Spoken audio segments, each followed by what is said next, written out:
Jusqu'à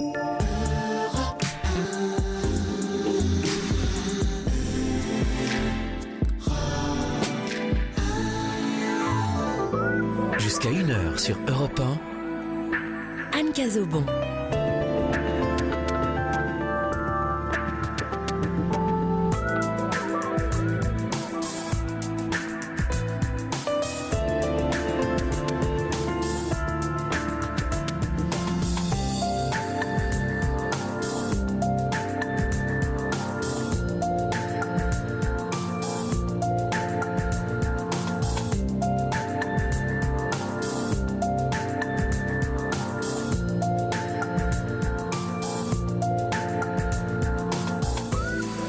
Bonsoir à tous, bienvenue dans la Libre Antenne. Je ne sais pas si ça vous est déjà arrivé.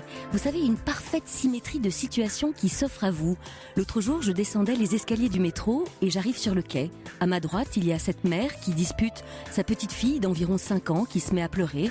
Plus la mère hurle, plus la petite fille pleure. Et puis à ma gauche, il y a une autre mère avec sa petite fille d'environ 5 ans également qui chante une chanson en se tapant dans les mains joyeusement. Une scène d'une grande complicité, d'une grande douceur.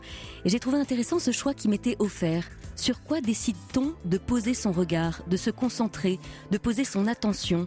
Et je me suis souvenu de cette phrase qui disait que l'optimisme, ce n'est pas voir la vie du bon côté, c'est regarder le bon côté de la vie. Il y a donc bel et bien une notion de courage dans tout cela, d'oser chercher le beau là où il est et parfois là où il se cache. Alors venez jusqu'à 1h nous raconter comment vous aussi, dans votre vie, vous cherchez ce qui avance, ce qui est positif, ce qui se met en mouvement, ce qui est lumineux. Vous pouvez nous joindre ce soir jusqu'à 1h du matin au 39 21. Ce sont Thomas et Quentin qui vous attendent au standard de la Libre Antenne. Vous pouvez réagir également à tout ce qui est dit sur cette antenne en envoyant un SMS au 7 39 21 en commençant votre message par le mot nuit. Et puis pour ceux qui préfèrent passer par l'écrit, il y a le courriel en passant par le site europe1.fr. Vous vous rendez sur la page de la Libre Antenne et vous nous envoyez un petit message. C'est Nicolas Godet qui réalise cette émission d'une main de maître. La Libre Antenne, c'est parti. Vos problèmes nous intéressent, mais vos solutions encore plus. Alain Chamfort. Qui d'entre nous peut affirmer qu'il ne sera jamais touché un jour par la maladie d'Alzheimer, à travers un conjoint, un parent, un ami, et qu'il devra faire face brutalement à une situation sans y avoir été préparé. Ce jour-là, il pourra compter sur l'association France Alzheimer et maladies apparentées. En transmettant à France Alzheimer un legs ou une assurance vie, donnons-lui les moyens financiers de poursuivre son accompagnement et son soutien à 3 millions de malades et leurs proches. francealzheimer.org. Europe 1, Anne Cazobon. Et on va ouvrir tout de suite cette Libre Antenne jusqu'à 1h du matin avec vous, Delphine. Bonsoir. Bonsoir, Anne. Comment allez-vous ce soir ? Bof. Bof. En fait, je vous appelle parce que j'ai des angoisses ce soir. D'accord. En fait, c'est tout con peut-être, mais lundi, je dois partir 2 jours avec une copine que je connais du yoga. Et en fait, j'appréhende de partir de chez moi. D'accord. Vous partez faire un stage de yoga ? Non, en fait, on va voir de la lavande. Voir de la lavande ? Des champs de lavande. Des champs de lavande, ça doit être magnifique. Voilà, c'est pour ça, donc ça me plaît bien. Et puis, je trouve que c'est beau, ça sent bon. Et pourtant, je suis contente d'y aller, mais j'appréhende. Et comme je disais à des réceptionnistes au téléphone, c'est que Thomas ou Quentin, je sais pas. C'est Quentin que vous avez eu. Ouais, voilà.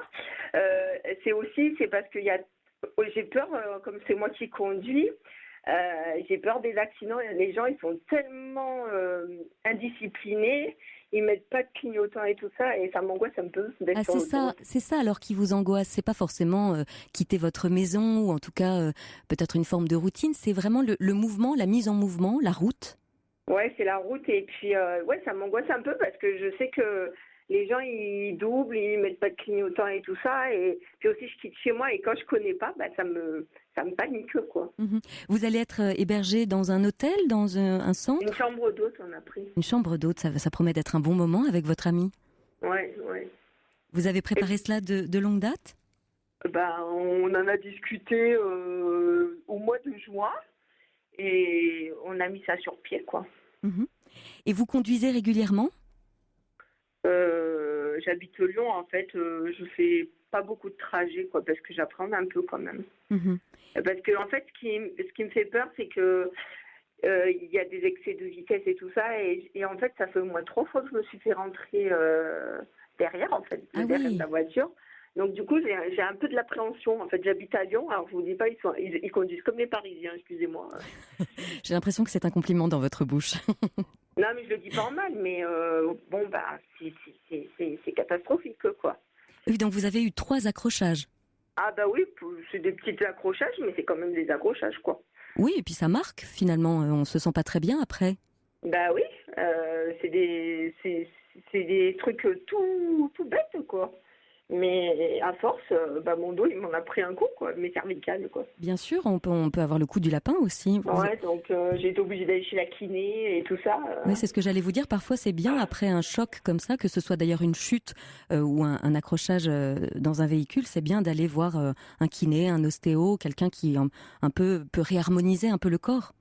Et puis l'autre fois aussi, j'ai eu la peur de ma vie aussi. J'étais en vélo, parce que là-bas, il y a les vélos comme à Paris, quoi. Mhm. Et il y a une dame, en fait, aussi, elle m'a pas vue à un moment donné aussi. J'ai failli me faire écraser aussi. Alors, je suis... Et ça fait beaucoup d'expériences où quelqu'un finalement vous rentre dedans. Et ouais, et depuis, bah, j'appréhende un peu.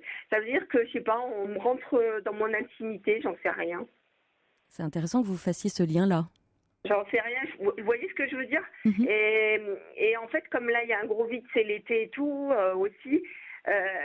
C'est une vraie remise en question l'été, quoi, aussi, parce que ça, on se sent seul, on se sent face à soi-même, quoi. Donc, Parce que vous travaillez, vous êtes dans une période de vacances du coup là?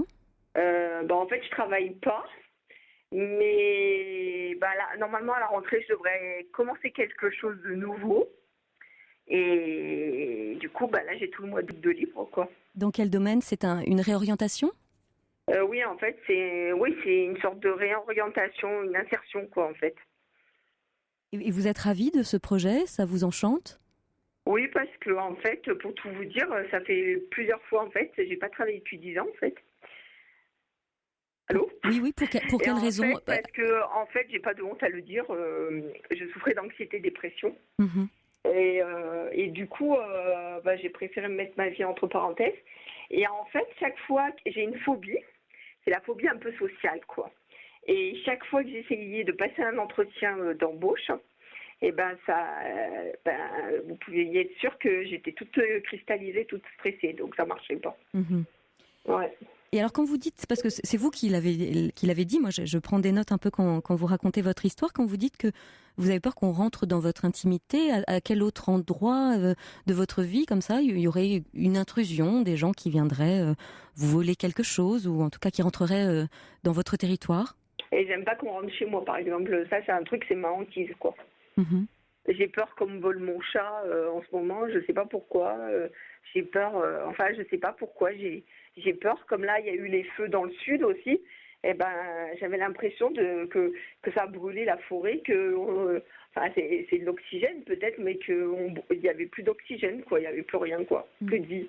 Donc voilà. Ça doit pas être très reposant d'avoir toujours peur, Delphine. C'est pas non, je vous le confirme. Alors, je fais une psycho. Mais Une thérapie, vous voulez dire? en vacances. Une Ouais, thérapie. psychothérapie.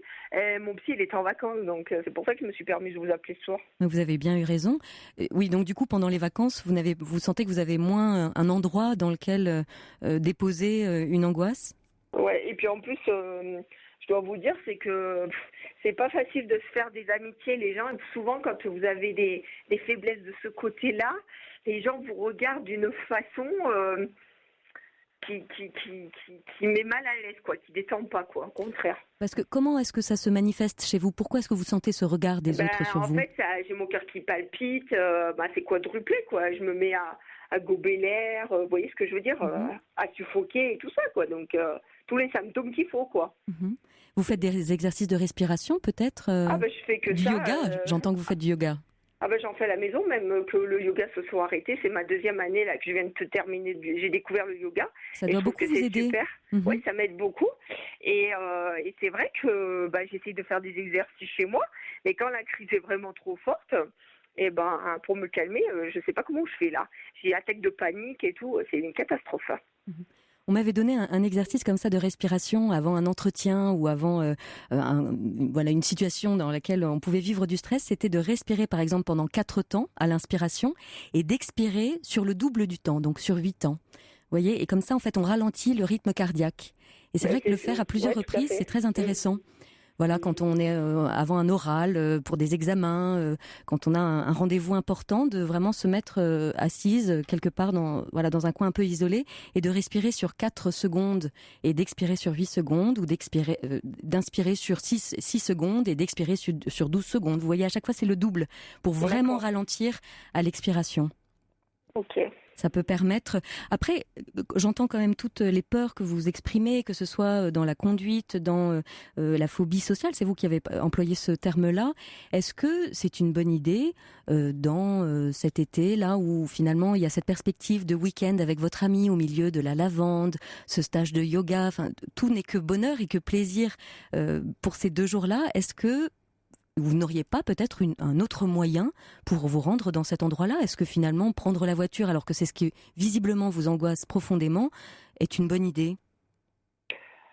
Bon, en fait, ce que je me dis, pour vous dire, c'est que je m'arrêterai chaque fois qu'il y aura une aire de repos, quoi. C'est ce que je me suis dit. Mmh.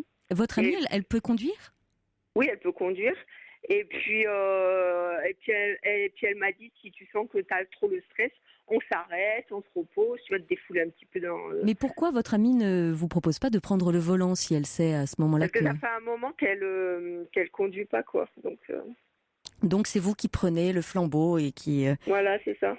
Qui allez conduire pour les 2. Mais peut-être que vous ne vous écoutez pas beaucoup là-dedans, Delphine. Ouais, mais c'est ça, en fait. Le problème, c'est quand je vois une voiture qui s'approche de moi derrière, c'est une catastrophe, hein. Mmh. C'est la panique générale. Je les vois arriver avec leur grosse voiture, là. C'est impensable, quoi.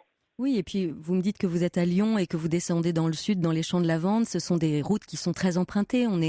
C'était le fameux chassé-croisé des juilletistes et des haussiens ce week-end. Il y a beaucoup de monde sur la route ce week-end, donc c'est pas forcément en effet un moment privilégié pour une conduite sereine. Si c'est un peu le bouton rouge qui déclenche chez vous des angoisses. Ou alors je pensais à une autre chose aussi, prendre la nationale. C'est aussi toujours prendre l'itinéraire bis. L'itinéraire bis, ça peut aider, c'est vrai. Bah oui, parce que c'est plus tranquille. Généralement, c'est plus tranquille, quoi, je pense. Que l'autoroute qui s'affonce au moins comme ça, j'ai pas peur si jamais il y a le tableau de bord qui s'allume, on sait jamais, quoi. Oui. Après, en effet, peut-être que la nationale, pareil, au mois d'août, il y aura du monde. Mais ce que je trouve intéressant quand même, c'est que vous dites, dès que je sens que ça monte un peu, je m'arrête sur une aire de repos. Et ça, c'est vrai que c'est vraiment primordial pour vous de vous écouter pleinement. Ah, mais c'est ce que je fais. Même s'il faut mettre 4 heures pour y aller, je mettrai 4 heures. Oui, c'est pas très grave. Tant qu'on arrive en un seul morceau. Tant que j'arrive en un seul morceau, bien sûr. Mais pour moi, si vous voulez, c'est un challenge, quoi, quelque part. Parce que, quelque part, je me fais confiance à moi-même et que je me dis, c'est toi qui conduis, quoi. Mm-hmm. J'ai jamais conduit aussi longtemps que ça. Vous allez vous moquer de moi peut-être, mais non. 2 heures jamais. Et des poussières. J'ai jamais conduit 2 heures et des poussières. C'est toujours quand je vais à la campagne, c'est toujours une demi-heure de route ou 1 heure maximum, quoi, si vous voulez. Est-ce que vous pourriez alterner avec votre amie? Vous voyez, chacune conduire une demi-heure, 3/4 d'heure. Enfin, vous écoutez mutuellement, en fait. Ça pourrait être un joli pacte à passer l'une avec l'autre aussi. Mais le problème, c'est que c'est la voiture, il y a que moi qui suis assurée là-dessus. Ah oui, il n'y a pas d'autres conducteurs Non. D'accord. Donc, si vous voulez, il n'y a que moi. Mm-hmm. Et éventuellement descendre en train, sinon que j'ai connu. Ouais, mais là, maintenant, ça va nous coûter une blinde, quoi. Oui, ça, j'avoue que là, c'est vrai que c'est... Je me permets, là, au dernier moment... Ouais. J'ai pas le choix, quoi. Et je me dis, faut y aller, quoi. Vous dites, vous n'avez pas le choix et en même temps, vous prenez l'initiative aussi. Oui, parce qu'en fait, je pense que j'essaye de puiser en ce que j'ai à ma force intérieure, quoi. Mm-hmm. Je pense que j'essaye de compenser, en fait, ma difficulté par, comment dirais-je, ce que j'ai, quoi. J'essaie de la surpasser, quoi. Et c'est ça qui est qui est vraiment beau chez vous, c'est que vous connaissez vraiment vos limites, voilà, les points à travailler chez vous et les zones un peu d'inconfort, mais que vous ne lâchez pas, que vous vous accrochez. Et du coup, c'est vrai qu'en regardant la chose, en vous disant je choisis de prendre cette voiture et d'écouter pleinement mon corps, ma respiration et de voir en fonction de telle ou telle situation par rapport à la route si vraiment voilà, ça commence un peu à s'affoler dans mon cœur, dans ma poitrine et dans ma respiration, et ben on s'arrête sur le bord de la route, on respire, on se prend un jus d'orange, on s'aère un peu et puis voilà, on prend le temps et on remonte ensuite. Ouais, c'est ce que je me dis. Alors après, maintenant quand je vous en parle, je me dis il y a les aires de repos quoi aussi, donc c'est fait exprès aussi pour se détendre aussi. Bien sûr, et c'est très important, et surtout vraiment dans ce début du mois d'août où vraiment les Français sont très nombreux sur les routes de France. Ouais, donc il faut faire bien attention à vous. Et puis c'est vrai que derrière, au bout de ce chemin, de ce challenge un peu que vous vous lancez, il y a 2 jours au milieu de la lavande et du yoga. Ouais. Pour vraiment pleinement ouvrir aussi votre cage thoracique. Vous qui parlez beaucoup de respiration, d'oxygène, de souffle, vous avez employé beaucoup de termes autour de cela. Oui, parce que en fait, c'est à force d'entendre mon prof de yoga qui me le dit et tout. À force, ça rentre dans la tête, quoi. Ben oui, j'imagine qu'il doit être, il doit être focalisé en effet sur votre ouverture de cage thoracique en permanence dans vos asanas. Oui, parce qu'en fait, vous savez, il a un peu de tradition bouddhiste et tout, donc il est à fond dedans, quoi. Il mange pas de viande, enfin, il est vraiment à fond, quoi. Donc c'est vraiment yoga, quoi. Mais c'est beau aussi, vous dites que vous vous faites accompagner par un thérapeute, et c'est bien aussi ce temps d'été où finalement, en effet, il y a moins de régularité dans les rendez-vous d'une thérapie, et puis c'est aussi l'occasion d'essayer d'avancer un peu seul, d'avoir un accès à l'autonomie aussi, de s'essayer dans certaines situations, de se regarder faire, de voir comment on réagit, de noter peut-être dans un petit carnet des situations que vous pourrez ensuite retravailler en thérapie quand votre thérapeute rentrera de vacances. D'accord, le 4 septembre quand tu rentreras. Il ou elle a le droit de prendre des vacances, évidemment. Mais c'est intéressant pour vous voilà, vous voyez, toutes ces angoisses-là, vous pouvez les confier à un petit carnet. Et puis, vous notez aussi comment vous prenez la chose, comment vous avez agi, quels paramètres vous avez pu peut-être faire bouger, quelles solutions vous avez trouvées aussi. D'accord, ouais. Oui. Il y a Janine qui nous a envoyé un petit message pour vous qui dit « Je vous comprends, est-ce bien raisonnable de prendre la voiture pour les angoisser? C'est terrible, bon voyage !» Voilà, c'est vrai que c'est beau parce que vous sortez de votre zone de confort, et quand vous me dites aussi qu'au mois de septembre, vous allez retrouver du travail après une dizaine d'années un peu à la marge, un peu à côté d'une vie professionnelle, vous êtes vraiment dans un élan là. C'est magnifique, Delphine. Il faut remuscler tout ça, quoi. C'est pas évident là. Je suis en pleine. C'est la zone d'inconfort vraiment pour moi. Je sors de ma zone de confort, quoi. Alors il y a Kat qui vient de nous envoyer un précieux message. Merci Kat, qui dit « Il faut rouler aux heures très matinales, départ 5h du matin, peu de monde et par la nationale ». Ça c'est un bon tuyau. Oui. D'accord, ok. Donc voilà, vaut mieux se lever un peu tôt, mais c'est pas très grave. Alors quelqu'un d'autre dit prendre de la coculine pour ce genre d'angoisse. C'est Marilyn qui dit ça. Bon alors ça, on peut peut-être plutôt prendre une tisane ou un thé, un peu quelque chose de peut-être plus naturel que de chimique. Et puis on fera pas d'apologie de médicaments sur cette antenne une seule seconde. En revanche, vraiment, je pense que se lever très tôt est une bonne indication. D'accord.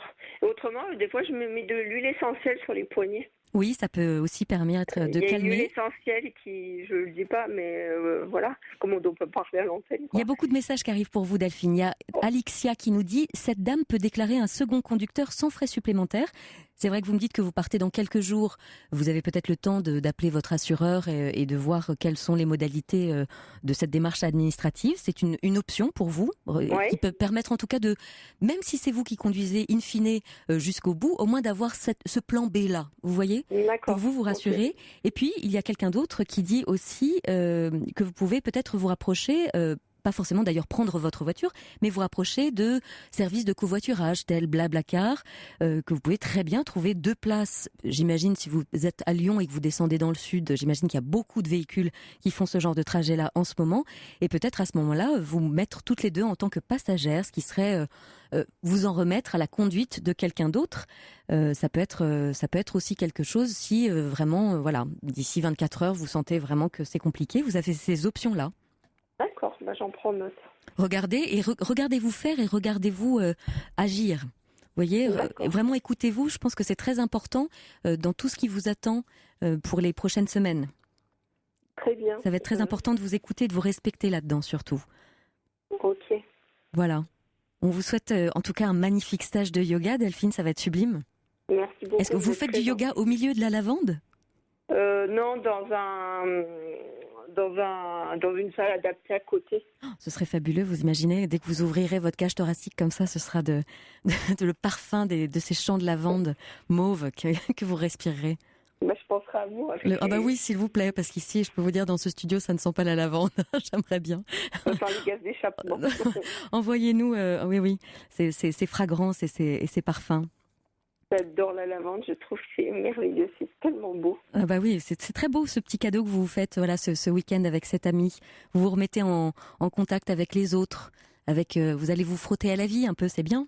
Oui, parce qu'en fait, pour tout vous dire, c'est comme je suis toute seule, si vous voulez, c'est pas évident de trouver le leitmotiv toute seule, quoi, d'avancer, quoi. Voilà, vous avez trouvé cette bonne amie, vous la connaissez des cours de yoga ? Oui, ça fait 2 ans. Donc c'est bien, vous vous êtes rencontrés autour d'une activité, d'une pratique, autour du bien-être, de la respiration, du corps aussi, de se reconnecter au corps, c'est important. En fait, c'est parce que mon prof de yoga, il organise 2 fois par an, en fait, à la rentrée de septembre, quoi. Et à la fin de l'année, il organise toujours une sorte de rencontre dans un resto. Et c'est comme ça, en se discutant avec les uns les autres, on se trouve des affinités, quoi. Et c'est comme ça que je l'ai connu, quoi. Ouais, c'est superbe.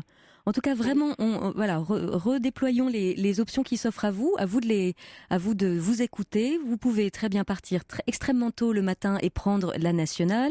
Vous pouvez déclarer un deuxième conducteur si cela vous rassure. Vous pouvez d'ailleurs faire l'un et l'autre. Et puis, si vraiment, dans 24 heures, en réfléchissant, tranquillement, en respirant chez vous, vous vous dites non, mais vraiment, c'est pas possible.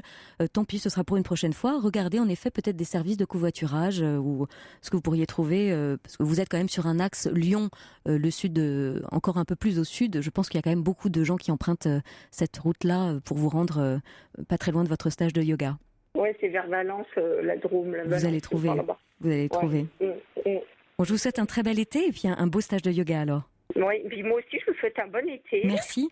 Bon courage et puis bonne soirée à tout le monde. Au revoir. Merci. Au revoir Delphine. Et merci beaucoup. Au revoir.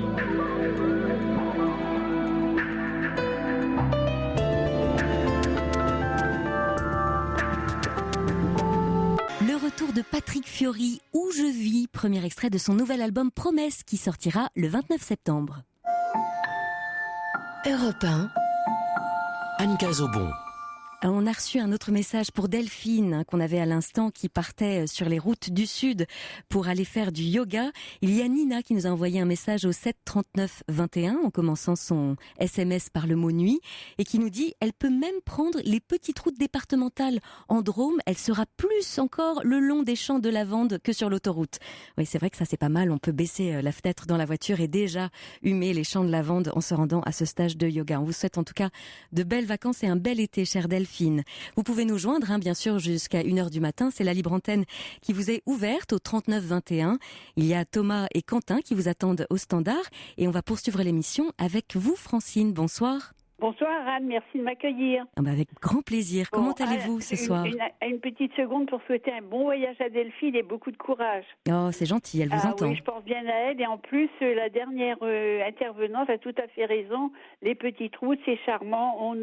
On voyage la fenêtre ouverte et franchement, c'est bien. Voilà, en tout cas, bon courage à Delphine qui me paraît bien angoissée. Oui, Voilà. on lui a donné quand même, il y a eu beaucoup d'auditeurs qui lui ont envoyé plein de solutions B. Oui, de toute façon, le Libre Antenne, c'est ça, c'est la grande famille. Hein. C'est ça qui est beau, vraiment, oui, cette belle entraide, cette solidarité. Magnifique. Voilà, alors voilà, merci encore de m'accueillir. Moi, je voudrais vous parler de ma petite fille qui a 15 ans. Les parents sont séparés, la maman et ma fille. Les parents, géographiquement, sont dans le même département, à 30 km l'un de l'autre. Ma petite fille vit avec la maman, avec un contact avec le papa quand même. Hein. Il n'y a pas d'interruption dans les rapports. Par contre, ma petite fille vit avec la maman, ça se passe bien. Elle est très bonne élève, etc., etc. Là, elle va entrer au lycée en seconde. Et le problème, c'est que ma fille a choisi un lycée dans la ville du papa. C'est le meilleur, paraît-il, alors qu'il y en a d'autres à côté. J'ai pas très bien cerné le raisonnement. Et j'en suis à ma première demande, à mon premier geste d'intervention. Hein. Sinon, j'ai encore rien fait. Donc, quand vous dites geste d'intervention, c'est-à-dire que une démarche par rapport à ma petite fille. Hein. Vous êtes la premire personne que je contacte pour avoir des conseils. Voilà. C'est votre coup de fil de ce soir qui est la première démarche d'intervention que vous faites par rapport à cette histoire que vous voyez se profiler sous vos yeux. Voilà, c'est pas une intrusion dans la vie de mon ex-gendre que j'adore et de ma fille. Mon ex-gendre est quelqu'un que j'aime beaucoup, que j'ai connu très gentil, mais qui est de plus en plus violent. Donc, ma petite fille va vivre la semaine chez son papa, mais il bat sa fille, il l'insulte, mais quand je vous dis qu'il la bat, c'est pas des petites tapes gentilles, hein, c'est grave. Alors, ma fille me l'a dit, jusqu'alors, il n'était pas question que vraiment ma petite fille reste vraiment. Je ne suis pas intervenue, mais là, j'apprends que ma petite fille va vraiment vivre chez son père à la semaine. Alors, insulte, coups, franchement, je ne suis pas tranquille. Mais attendez, elle est mineure, il y a eu un signalement. Elle a 15 ans. Oui. Elle a 15 ans. Ils ont divorcé pour quelle raison? Ce sont des gens, malgré tout le respect que je dois avoir pour ma fille, ce sont des gens, je ne sais pas, enfin, ils sont séparés, mais je ne sais pas s'ils n'y trouvaient pas leur compte à disputer. C'est un peu délicat. Hein. J'ai une pensée un petit peu bizarre à ce sujet. Je ne les ai jamais bien entendus se parler de façon normale. Quand je dis normale, enfin, il faut comprendre ce que je veux dire. Depuis toujours, la communication a été violente. Oh oui. Alors la petite, elle a vécu dans la violence, mais là, avec la maman, je dois dire que ça se passe bien. Pour l'école, elle n'est pas perturbée. Une fois, elle a été violente à l'école, elle a été très incorrecte avec un professeur. Ma fille est allée voir la directrice, tout le monde s'est réuni, ma petite fille s'est excusée, il n'y a pas eu de récidive. Mais en ce qui concerne ma petite fille, elle est bonne élève, d'accord, même très bonne élève, mais dans le département où ils sont, il n'y a pas qu'un lycée. Et je vous assure qu'à la rentrée, je ne vais pas être tranquille. Je ne sais vraiment pas comment faire. Je ne sais pas comment. Et j'ai envie de faire quelque chose. Hein. Alors, j'ai pas encore abordé la question avec ma fille, envers qui je me montrerai certainement très très énergique si je dois l'être, mais je souhaite vivement que ma fille ne mette pas ma petite fille dans ce lycée. C'est le meilleur. Attendez, dans ce département, dans un département, il n'y a pas qu'un lycée. Et si on peut choisir, pourquoi choisir ce lycée? Je comprends très bien le dilemme, c'est-à-dire qu'à un moment donné, le diplôme versus la sécurité, la protection de l'enfance, puisque on parle d'une jeune fille mineure. En revanche, ce qui m'interpelle, c'est s'il y avait déjà des violences, cette jeune fille était déjà violentée, est-ce qu'il y a eu des signalements de faits? Non, vous voyez, elle n'a pas vécu chez son père avant cela. Pourquoi est-ce que là, ce serait possible s'il y a eu un divorce avant pour violence ou qu'est-ce que le juge a statué? Je n'ai pas entendu de juge qui a statué. Ça n'a jamais été mentionné, en fait. La violence dans le couple et au sein du foyer n'a jamais été mentionnée. Il n'y a que vous qui soyez au couruns. Oui. Et votre petite fille, elle vous parle, elle vous raconte Non, pas beaucoup, non. Et on est à 900 km les uns des autres. c'est déjà pas très facile. Ma petite fille, il est arrivé que comme insidieusement, vous savez, comment ça va, papa, tu vas rester avec papa. Je lui ai déjà posé la question. Oui. Ben, elle dit oui, c'est tout. Et on sent qu'elle ne veut pas en parler. Elle arrête d'en parler, elle fait autre chose. Il y a un faux fuyant, si vous voulez. Et moi, je n'ai encore jamais assisté. J'ai encore pas fait de démarche. Voilà. Jusqu'alors, je voudrais vous dire que quand j'entendais parler de ce lycée, j'espérais que ça n'était qu'un projet, mais là, ça se confirme. Nous sommes quand même au mois de juillet, et ça se confirme pour le mois de septembre. Oui, et les inscriptions ont déjà été, été faites. Oui. Alors, au risque de choquer ma fille, si je dois intervenir, j'interviendrai.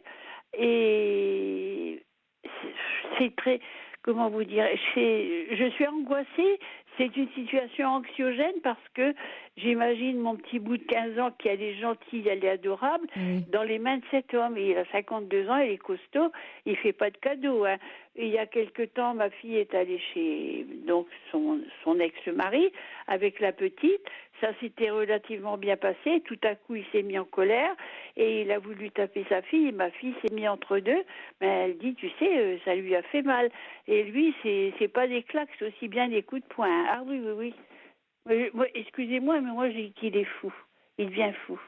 Ça vous angoisse beaucoup, Francine, vous parlez très vite et je comprends complètement. Ah oui. Mais je trouve qu'en fait, à aucun endroit, il y a un écho quand même derrière là. Oui, voilà. Je trouve qu'à aucun moment, à aucun endroit, il y a la loi qui intervient là. Il y a aucun signalement, votre fille, elle a déjà fait des signalements, déposé des mains courantes, porté plainte. Oui, des mains courantes, elle en a fait plein. Oui. Il y avait un certain moment, vous savez, je suis à 900 km et ils me disent ce qu'ils veulent bien dire, hein. Mais j'ai parlé avec une dame sans pour autant me mettre dans la médisance. Cette dame, c'est quasiment la deuxième maman de ma fille au village. Et elle me dit, tu sais qu'il y a un signalement parce que ma fille apparemment aurait pas sombré dans l'alcoolisme invétéré, mais de temps en temps, il y aurait eu un petit penchant pour la bouteille. Mais c'est peut-être pour ça d'ailleurs qu'elle protège moins, disons, votre petite fille. Peut-être que c'est là qu'il y a une prise de conscience qui est moins possible. Oui, justement. Alors, je rejoins votre raisonnement. Et cette dame m'a bien dit, c'est aucune médisance, mais elle veut absolument que je sois au courant, et heureusement j'y suis. Et il y a eu des signalements de faits, mais là, mon gendre, justement, s'était mis en accusateur. Ils ont dirigé leur vie comme ils ont voulu. Et comme ils ont pu. Oui, comme ils ont pu. Et il y a un éducateur qui est venu chez ma fille. Il y avait des réunions avec des gens compétents. Il y a eu une rencontre avec le juge des enfants et ma fille a la garde de sa fille. Tout se passe bien, tout est rentré dans l'ordre et je pense qu'elle assume pas mal aussi pour la santé physique, pour la santé morale. Mais là où ça ne va pas, je trouve qu'elle n'a pas raison de mettre sa fille dans ce lycée. Voilà. Je comprends complètement votre angoisse ce soir, Francine, parce que alors vous êtes en plus à une génération. D'abord, il y a une distance déjà de génération. Oui. Et puis, vous êtes également à 900 km. Il y a une distance physique, donc c'est très compliqué. Je ne sais pas quelles sont vos relations avec votre fille. Très bonnes. Très bonne. Oui. Donc elle vous écoute, vous discutez ensemble. Oui, on discute ensemble on n'a jamais abordé cette question. C'est ça, c'est bien celle-là. Mais c'est la plus importante. Oui, elle dit qu'elle a peur, elle dit et je lui dis pourquoi tu la mets, parce que c'est le lycée le meilleur. Et ça ça ne passe pas du tout. Le meilleur lycée, ça veut dire quoi? Alors, j'ai envie de dire, pourquoi pas le meilleur lycée? Je comprends très bien qu'on ait envie du meilleur pour ses enfants et pour sa fille. Mais en revanche, peut-être qu'elle peut garder sa fille à la maison. Pourquoi est-ce que, obligatoirement, cette jeune fille irait vivre chez son père? Voilà, tout à fait. Et tant pis, j'ai envie de dire, il y aura du covoiturage, il y aura des bus, il y aura... c'est pas très grave. Alors, ma fille me dit, nous sommes à plus de 30 km, elle dit, je vais louer ma maison. Je vais chercher un appartement pour être près de ma fille au lycée. Elle est prête à faire des gros efforts. Mais là où ça sera pas faisable, parce que ma fille a son travail, elle est secrétaire en communauté de communes, ça va être infaisable. Alors, ma fille émet des projets qui ne sont pas réalisables. Mais vous dites qu'ils habitent dans le même département. Après, Oui. bon, ça fait quelques dizaines de kilomètres, mais peut-être pas non plus tant que ça, une trentaine. Bon, bah voilà, c'est pas non plus irréalisable. Alors, c'est ce que j'ai suggéré, un abonnement par le car, par le train, enfin, que sais-je encore. Mais voilà, il paraît que c'est pas possible. Alors là, aujourd'hui, c'est ma première démarche, mais ça y est, je suis lancée, je vais approfondir. Alors j'avais besoin d'en parler avec vous, quelquefois qu'on puisse... On va lancer un petit appel quand même aux auditeurs. Hein, Voilà. Si quelqu'un s'est déjà retrouvé dans cette situation-là, si voilà un grand-parent, parce que c'est vrai que comme ça, parfois on voit les enfants se mettre dans certaines situations, et puis quand on est grand-parent, on a du mal à agir, on ne sait pas comment prendre la chose, on ne sait pas quel impact on peut avoir. Et moi, je vais vous dire, c'est pas pour tout ramener à moi. Moi, les coups, je les ai eus jusque longtemps. Et devant l'adulte qui vous tape, vous êtes sans force, vous êtes dominé et vous êtes cassé. Et moi, je veux pas que ma petite fille soit battue comme ça. Évidemment, et c'est pour ça que je vous parle de la loi, de la police, d'un avocat, de qui que ce soit. C'est qu'à un moment donné, il va falloir que quelqu'un dise, puisque visiblement, personne n'a jamais dit. Et même votre petite fille, quand vous lui posez la question, elle ne vous dit pas. Il y a Lilia qui nous envoie un message et qui dit c'est une situation très grave, inacceptable. Voilà. Votre petite fille est vraiment en danger. Et je pense qu'il est urgent d'agir contre la décision de votre fille et de faire un signalement. Et peut-être que c'est à vous de faire à ce moment-là le pas. Oui, alors moi je vais vous donner mon idée, c'est que j'ai déjà, comment vous dirais-je, j'ai déjà fait des signalements d'enfants maltraités. Autour de vous, de ce que vous observiez autour de vous. Bravo d'avoir parlé. Ah oui, dans le village, dans la Drôme.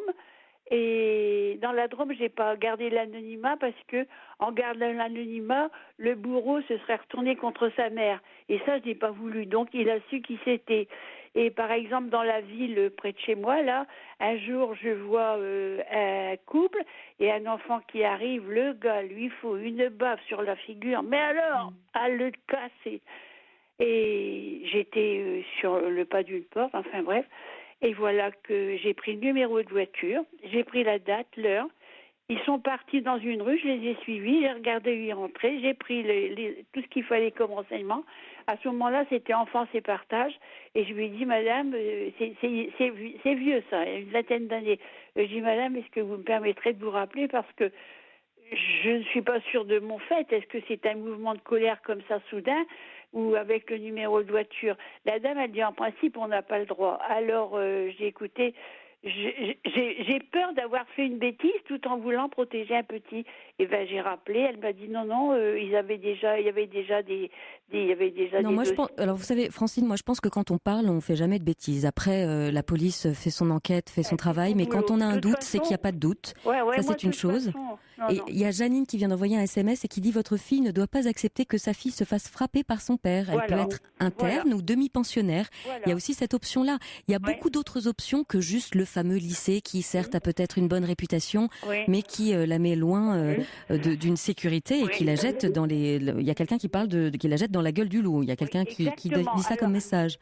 Ça me semble bon de parler avec vous puis d'avoir ces gens très gentils qui communiquent avec nous parce que figurez-vous que vous vous doutez bien que ça devient carrément obsessionnel dans mon esprit, cette histoire.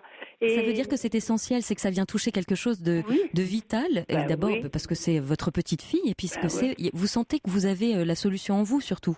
Et qu'il va falloir faire ce pas de plus en appelant. La solution, moi, c'est elle va chez son père. C'est le 119 où on peut appeler, puisque je connais par voie téléphonique. J'appellerai, j'expliquerai la situation. Il adviendra ce qui devra advenir, mais il faut que ma petite fille soit protégée. Ah oui. Alors, si ma fille, franchement, je vais appeler ma fille là. Vous voyez, notre entretien me conforte, me donne de la force. Vous aviez un doute, vous n'aviez pas encore vraiment abordé le sujet avec votre fille et vous vouliez nous appeler ce soir pour un peu sonder la libre antenne, voir comment les auditeurs allaient réagir. Oui, je suis en train de prendre du courage avec vous et nos amis. On vous en envoie plein parce que là c'est vraiment très important. C'est vraiment très important, Francine, et vous avez bien raison. Cette petite poule, elle va rentrer alors quand il lui faisait faire ses devoirs. elle pleurait tout le temps, il sait rien faire sans crier. Oui, pour quelle raison elle pleurait-elle? Parce qu'il criait. Oui, bien sûr. Mais, alors il y a Zara qui vient de dire, si cet établissement est le meilleur, pourquoi ne pas opter pour l'internat? Alors elle veut pas d'internat, la petite. Oui. Elle ne veut pas, je ne sais même pas, vous savez, je suis loin, donc on me transmet, j'ai pas eu l'occasion de lui demander pourquoi. Mais si elle ne veut pas d'internat, elle a peut-être peur carrément de l'internat, d'être isolée, mais je ne vois vraiment pas comment je peux laisser ma petite fille dans les mains, parce que le père devient le bourreau à ce moment-là, il n'y a pas d'histoire, Il faut oser dire les choses. Mais il faut oser dire les choses à votre fille, je crois, Francine. Ouais. Je vais le faire. Vous voyez, le fait de vous appeler, là, j'ai pas le cœur léger, je vais pas vous dire ça, mais c'est un renfort intellectuel qui m'arrive avec vous et nos amis qui répondent comme ça. Voilà, parce que, non, il n'y a pas d'histoire, il fallait que j'en parle avec quelqu'un, et voilà, c'est fait. De venir poser ça à plat, détricoter un peu, dénouer la boule de nœuds, et pour savoir un petit peu en effet comment prendre la chose. Je pense qu'en effet, surtout si vous dites que les liens ne sont pas rompus avec votre fille, que vous avez un bon contact, une communication, qu'elle vous écoute. Et là, de toute façon, je vais être sévère avec ma fille, parce que moi, je vais lui dire, tu sais que s'il arrive quelque chose à ta fille, non seulement lui, il sera poursuivi, mais toi, ça peut être aussi non-assistance de personnes en danger, parce que tu mets ta fille en danger. Ça, il va falloir qu'elle l'entende. Alors, si elle raccroche. Avec le téléphone, c'est tellement pratique d'interrompre une conversation. Mais il faudrait qu'elle entende. Vous voyez, là, je me sens le courage de le faire. Oui, et j'ai envie de dire, et si elle n'est pas prête à entendre et qu'elle n'entend pas ce soir, à un moment donné, il faudra passer outre et appeler à ce moment-là un commissariat ou autre chose. De toute façon, les enfants protégés par le 119 sont vraiment protégés parce que ça va vite. Ah ouais. Moi, je sais que j'ai téléphoné pour le département de la Drôme. Ils m'ont donné ils ont téléphoné à l'ASE. L'ASE m'a appelé, j'ai donné les trucs. Le lendemain, c'était fait. Le gamin était vu par l'ASE. Ah ouais. Si, ça va. Et bon, écoutez, si c'est rapide, alors je suis ravie de l'entendre et je pense que ça donne plein d'espoir. Moi, je parle en connaissance. Bon, là, je suis pas en train de regarder tous les couples avec un enfant, mais quand ça me saute aux yeux, alors une fois là dans la ville près de chez moi, dans la Drôme, et une autre fois sur le parking du supermarché où je vais, le petit était secoué dans la voiture et la dame, elle criait fort et puis elle disait des injures et tout. Alors avec le numéro de voiture, alors je suis pas en train de là prendre mes jumelles et de regarder ce qu'il y a qui va et qui va pas, mais moi je peux pas voir quelqu'un de faible, même une personne âgée, je peux pas. Et vous avez déjà fait des signalements pour d'autres. Alors là, il faut vraiment que vous en fassiez un pour votre petite fille. C'est vraiment très important. Là, ma petite fille, je vais parler avec elle. Je vais lui dire, tu sais, si tu vas chez ton papa et que ça se passe mal, tu seras protégée par moi inévitablement. Ma fille, je vais lui dire ce que j'ai envie de lui dire gentiment, parce qu'on a des bons rapports, on ne se dispute pas. Oui. Vous allez pouvoir ouvrir la communication. Vous êtes venu poser cela d'abord dans la libre antenne. Je terminerai juste avec ce petit message qui dit elle pourrait loger dans un foyer si elle ne veut pas l'internat. Ça, c'est Martine qui vous parle de ça. Et puis il y a quelqu'un qui dit elle sera protégée car sa mamie est avec elle. Bon courage. Voilà. Bon, on vous embrasse bien fort, Francine. Anne, vous m'avez bien éclairée. Vous voyez, dès que je vous parle, je suis dans l'émotion. Vous êtes regonflé à bloc. Je suis dans l'émotion. J'ai la chair de poule des pieds jusqu'aux épaules. Je suis vraiment dans une situation de, on va dire, anxiogène et de sensible. Vous allez faire ce qui est juste, Francine. Vous allez faire ce qui est juste pour tout le monde. Oui. Et puis, restez à l'écoute de l'antenne parce qu'on risque d'avoir d'autres messages pour vous. Oui. Bon, merci pour tout. Bonne soirée. Et voilà, et bon Au revoir, courage, Francine. et bon dimanche. Et merci aux gens qui sont intéressés à moi. Au revoir, Francine. Bon courage. Ils s'appellent Texas, mais ils sont écossais. Oui, c'est comme ça. C'était So Called Friend, l'un des tubes de 1993.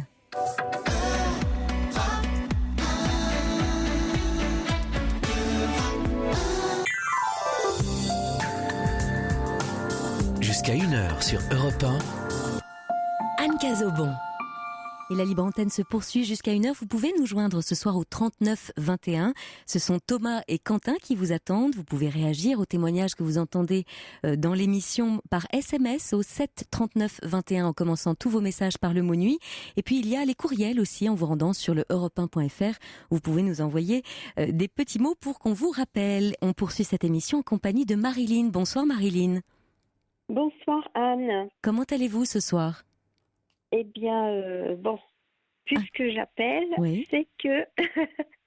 Pas forcément, vous savez, la Libre Antenne, l'idée de la Libre Antenne, c'est de s'exprimer. On n'est pas obligé de venir avec un gros paquet. Et puis, si on a un bagage un peu trop lourd, c'est aussi l'endroit pour l'ouvrir et pour trier les patates, comme dit une de mes bonnes amies. Voilà, vous avez introduit l'émission en parlant d'optimisme. Mm-hmm. Donc là, je crois que j'ai besoin d'une petite piqûre d'optimisme. Racontez-nous.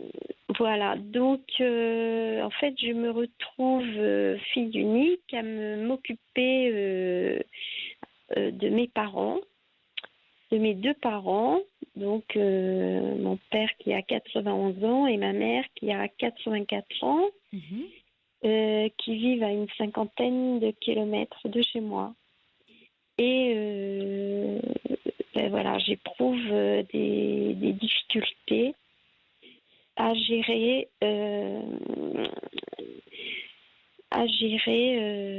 disons, le maintien à domicile, à faire face aux aides, à demander... Demander de l'aide. Voilà. Alors, il y a une aide à domicile. Oui.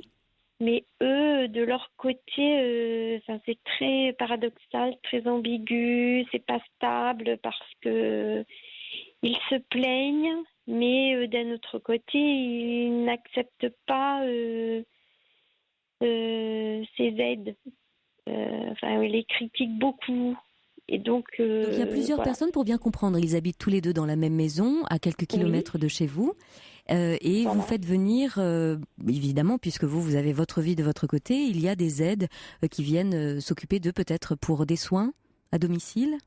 Voilà, de l'aide à l'habillage, la toilette. Et du ménage. Et et depuis quelque temps, il y a aussi des soins infirmiers pour des problèmes d'hygiène, en fait. D'accord. Voilà. Donc là, ce sont des professionnels qui ont pris le relais pour ce genre de soins. Oui. Mais ce n'est pas au quotidien. C'est quelques jours par semaine. Et donc, parfois, il y a des périodes plus creuses. Et donc, moi, on m'appelle pour me dire que ça va pas, ça se plaint, et voilà. Et je me sens impuissante, quand je veux prendre les choses en main, régler et m'adresser donc aux organismes, aux associations. Il y a des délais. Quelle est exactement leur demande ? Je commence un petit peu la discussion avec vous. Il va y avoir, vous voyez, il est 23h57, il va y avoir le journal dans quelques instants. Mais juste pour bien comprendre et pour vous aider à réfléchir, quelle est leur demande en fait ? Est-ce que c'est les soins ne sont pas bien réalisés ? Est-ce qu'ils demandent ou ils ont besoin d'avoir encore plus de soins de manière plus soutenue ? Est-ce que vous voyez Moi, je pense qu'il y aurait besoin de plus de soins. Ça, c'est ce que vous pensez. Qu'est-ce que eux pensent ? Quelle est leur demande ? Mais eux ne veulent pas avoir plus de personnes parce que ça... par exemple, ma maman, ça la dérange que... elle a aussi des problèmes de confusion, de mémoire. Voilà, je ne veux pas parler d'Alzheimer, mais il y a une petite... Et donc, comme ils ne veulent plus voir d'autres personnes, puisque j'imagine qu'en effet, ça doit un peu défiler, ce sont des infirmiers qui viennent vous voir. À la fois garder la main, ne pas lâcher prise, même par rapport à moi. Et voilà. Et c'est vous qui vous retrouvez du coup à en permanence porter tout cela sur vos épaules. Si les auditeurs avaient Alors justement, on va leur lancer un petit message. Comme ça, pendant les informations, ils vont avoir le temps de réagir au 7 39 21 en commençant leur message par le mot nuit. Voilà, si vous avez des conseils, une expérience à partager pour Marilyn, envoyez-nous un petit message. À tout de suite. Jusqu'à 1h sur Europe 1, Anne Cazobon.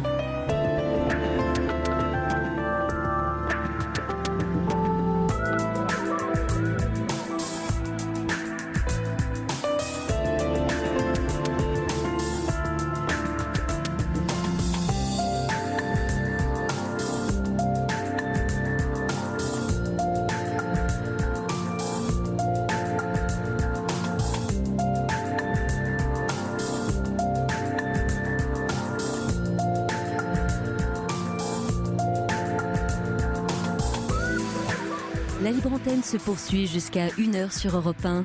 En début d'émission, je vous parlais de choix, un peu comme celui qu'a fait cette jeune journaliste de la rédaction d'Europe 1 l'autre soir, qui entre 2 éditions, 2 journaux, a couru distribuer dans la rue aux sans-abri du quartier les sandwichs de la cantine dont la date de péremption était imminente. Alors bien sûr, elle aurait pu les garder pour elle ou pour ses proches, mais elle a fait un choix. C'est Clive Lewis, l'écrivain britannique, qui disait que l'intégrité, c'est ce que l'on fait quand personne ne nous regarde. C'est exactement ce qu'elle faisait quand on s'est croisés dans le couloir et qu'elle a ainsi révélé son humanité malgré elle. Et vous, qu'est-ce que vous faites quand personne ne regarde ? Vous ramassez les mégots sur la plage, les papiers dans la forêt, vous discutez quelques instants avec la grand-mère qui vit seule dans votre immeuble, vous intervenez lorsqu'il y a une bagarre au milieu de la rue. Alors venez peut-être jusqu'à 1h nous raconter comment vous aussi dans votre vie, vous cherchez ce qui avance, ce qui est positif, ce qui est lumineux, ce que vous pouvez faire pour les autres. Vous pouvez nous joindre ce soir au 39 21. C'est toujours Thomas ou Quentin qui vous attendent au bout de la ligne. Il y a les SMS pour réagir à tout ce que vous entendez à l'antenne au 7 39 21 en commençant vos messages par le mot nuit. Et puis vous pouvez aussi nous envoyer un courriel sur le site europe1.fr en vous rendant sur la page de l'émission. La Libre Antenne, c'est parti. Vos problèmes nous intéressent, mais vos solutions encore plus. Europe 1, Anne Cazobon. Et on va poursuivre le début de conversation qu'on avait avec Marilyn. Vous êtes toujours là ? Oui, je suis là. Voilà, alors vous nous racontiez que vous vous occupiez beaucoup de vos 2 parents âgés, puisque votre père a 91 ans et votre mère 84 ans. Vous êtes fille unique, qu'ils bénéficient de soins à domicile et d'aide à domicile, de soins infirmiers, mais que pour vous c'est un peu compliqué, vous vous sentez un peu tiraillé entre ce que vous croyez juste pour eux et ce que eux vous renvoient comme sentiment. Oui. Et ça crée des conflits. Intérieurs aussi, sûrement, j'imagine. Oui, alors moi, ça me crée beaucoup de charge mentale, on va dire, le mot, voilà, actuel ou d'anxiété.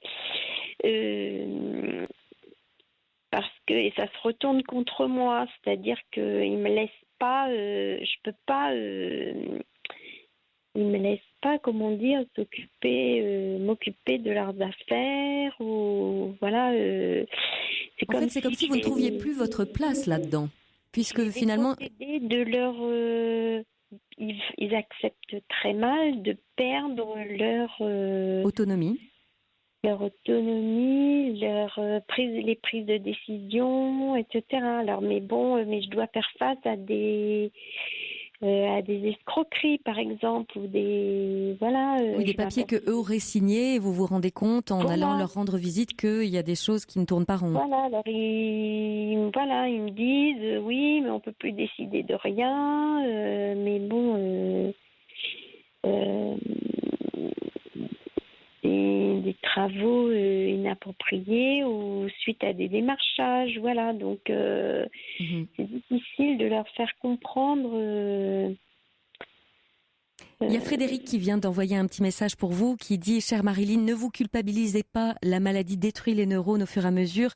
Même avec le plus grand amour pour vos parents, on ne peut pas lutter contre cette maladie et vous souhaite beaucoup de courage. » Et puis il y a un autre message qui vous demande pourquoi vous ne pensez pas éventuellement à une maison de retraite.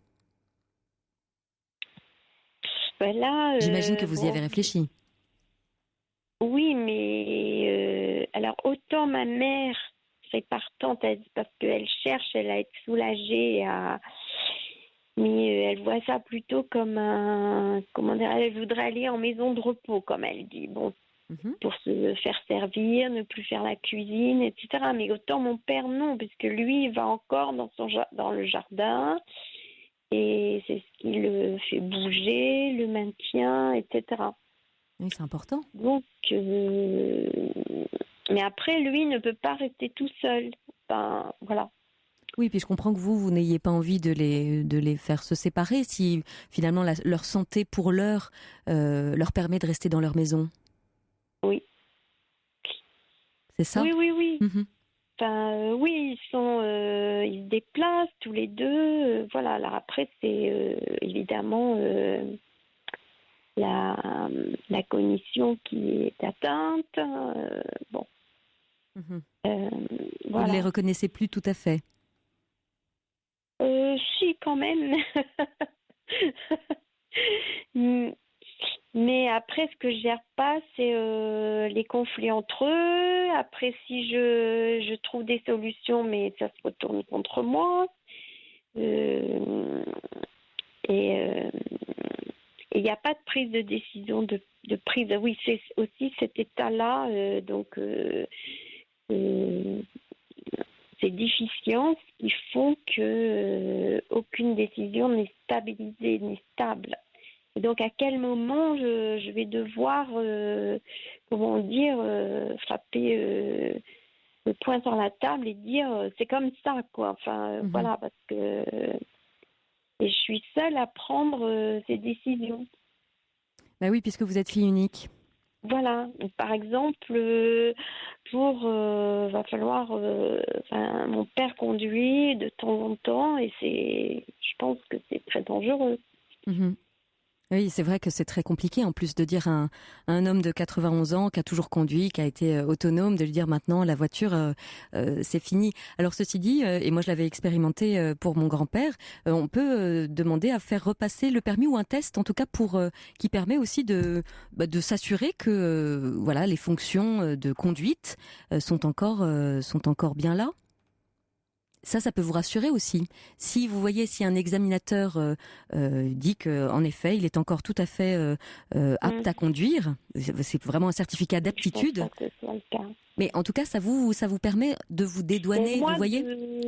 Voilà, ça sert de médiateur. Bien sûr, voilà, parce que là, vous êtes en frontal, c'est exactement ce que vous exprimez. Voilà, vous êtes complètement au milieu, entre les deux, ils se disputent, vous essayez, vous pensez à ce qui pourrait être bon pour eux et eux pensent le contraire, c'est compliqué. Donc c'est vrai que dans ces cas-là, ce qui est bien, c'est peut-être en effet de trouver d'autres recours et plutôt que papa, il faudrait que tu arrêtes de conduire, peut-être en effet vraiment aller voir, passer ce fameux test pour lui, pour que vraiment un examinateur dont c'est le métier encore une fois, puisse dire s'il y a des problèmes de vue, d'ouïe, d'attention, de vigilance et auquel cas il est encore possible de conduire ou non. Fait par rapport aux mains, aux pieds, voilà, aux flexes, c'est surtout ça aussi. Et parce que de toute façon, ça peut être dangereux pour lui, pour les autres aussi, donc c'est important. Voilà, c'est ça. Oui. Et aussi, je voulais. Ça, vous pouvez très bien vous rapprocher d'une auto-école ou en tout cas voir comment tout cela se passe. Alors, j'avoue que si quelqu'un a des informations sur le sujet un peu plus technique. Alors là, je vais passer pour la méchante, quoi, en fait. Parce que vous allez proposer d'aller faire valider ou non quelque chose que vous dites déjà depuis longtemps. Allô ? Oui. Oui. Oui, mais et à la fois vous vous en référez à quelqu'un dont c'est vraiment la compétence. Il y a Flora qui dit peut-être plutôt voir avec un médecin. Oui, mais alors le médecin, c'est qu'il est largement sollicité. Bon, et là, il me fait comprendre que ils sont pas les seuls. Enfin voilà.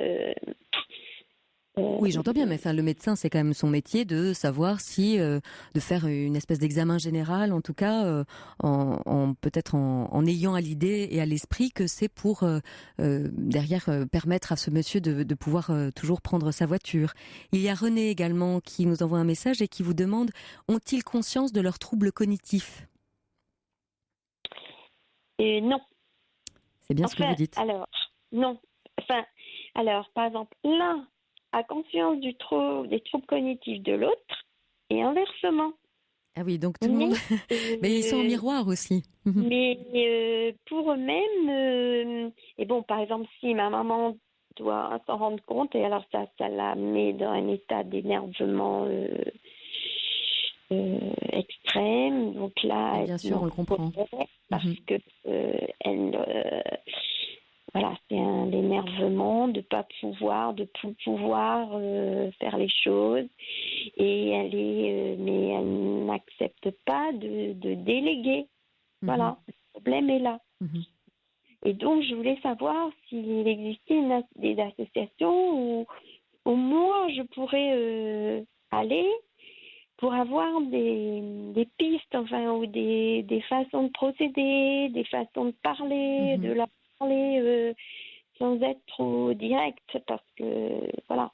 Oui, parce que vous demandez une aide et en effet à la communication avec des parents vieillissants et déjà un peu malades, mais aussi tout l'aspect vraiment prise en charge, technique, les soins. Il y a Yvan qui vient d'envoyer un message au 7 39 21 en commençant son message par le mot nuit. Il dit demander une tutelle afin de laisser une association protéger et prendre la gestion des comptes. Vous, ça, en fait, là, je vous sens très un peu prise au piège. Et voilà, vous dites vos parents se regardent en miroir l'un l'autre, et vous êtes au milieu en train de dire non, mais toi aussi tu as ça. Regarde, voilà ton état à toi. Et c'est vrai que vous êtes un peu coincé au milieu, ce qui, j'imagine, doit raviver des situations peut-être antérieures. Mais c'est vrai que là, vous auriez besoin peut-être de trouver auprès d'associations, de structures plus lourdes, du soutien, de l'aide. Il y a Sophie de Paris qui dit pourquoi ne pas faire appel à la livraison de repas à domicile, par exemple par la mairie, au domicile de vos parents, pour soulager votre maman des courses et de la cuisine. Mais là, c'est-à-dire que comme il y a le personnel d'aide à domicile est très changeant. Beaucoup de personnes qui défilent en fait, surtout là en période de vacances. Bah oui, bien sûr, c'est une chose, sont 4 à différents 5. Et là, je sens que ma maman parfois ne veut plus voir personne parce que c'est trop. Et voilà, ça donne pas des repères en fait. C'est sûr. Ça peut être aussi plus ou moins le même souci, même dans une maison de retraite. Il y a quand même du personnel qui tourne aussi. Alors après, mine de rien, on se fait à l'idée, il y a une intimité aussi qui se crée. Mais je comprends que vous, en plus étant à distance, en effet, savoir que à chaque fois c'est quelqu'un de différent, qu'elle laisse rentrer chez elle, ça doit être un peu déroutant, évidemment. Il y a quelqu'un qui nous dit, pareil en message, moi aussi je suis fille unique et mes parents sont encore autonomes mais ils vieillissent et ma mère a un gros souci de mémoire, cela devient de plus en plus compliqué, ils ont 81 et 83 ans, j'ai peur d'Alzheimer et comme cette auditrice, elle dit je suis désemparée. Il y a Janine également qui nous envoie un message. Il y a beaucoup de gens qui réagissent, évidemment. C'est un sujet que beaucoup de familles traversent, que beaucoup d'enfants à l'âge adulte, puisque vous êtes une adulte, traversent, puisque cette société française... Alors, il y a un nouveau... Enfin, j'ai découvert, là, par le biais de mon assurance, en fait, la notion d'aide au répit. L'aide au répit, oui. L'aide au répit, donc pour que les aidants puissent souffler un petit peu. Donc, on peut aller avec une personne un court séjour et être aidé, voilà.